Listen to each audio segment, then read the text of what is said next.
Everyone, myself Uday Kumar. I am working as a lecturer in Government Polytechnic Kottagudem in EEE department. Now I am going to give a brief introduction about speed control of induction motor. So in this topic, first of all we have to know what is the need of speed control.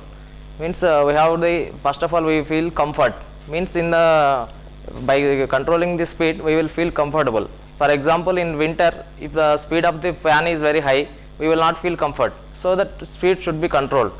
And then power saving also possible, as power is proportional to speed.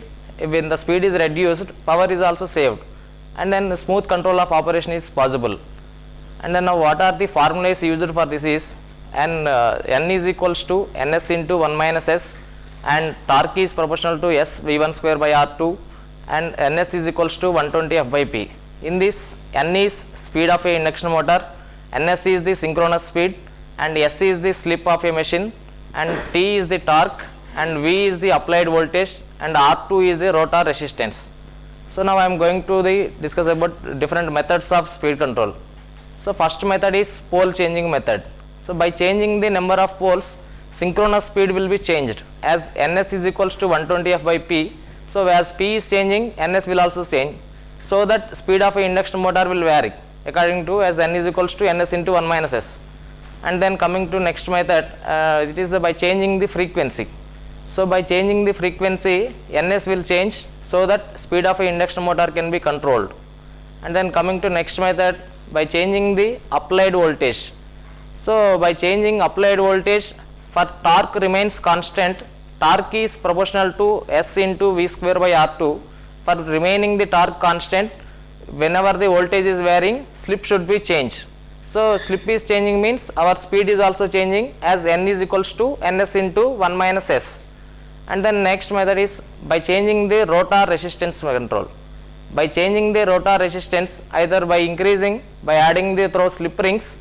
So rotor resistance is increased means we have to maintain the torque constant. So torque is s v square by r2. For maintaining torque constant, slip should be changed as according to the resistance changes. So whenever slip is changing, our speed of a induction motor is also changes, as n is equals to ns into 1 minus s. And then the last method is cascading of control. In this method, we will cascade the two different machines which are having the two different number of poles, P1 and P2 for example. So in this, four different speeds can be possible. So first one is by operating only induction machine 1, then the speed, synchronous speed is equals to 120 f by p1. If we operate the only machine 2, then ns is equals to 120 f by p2. If we operate two machines cumulatively compounded, then the speed is equals to 120 f by p1 plus p2. And then if we connected the two machines in differentially compounded, then ns is equals to 120 f by p1 difference p2. So that we can be, there can be possible of four different speeds. So and then later we will discuss about briefly with the different methods. So now I am concluding this session. Thank you.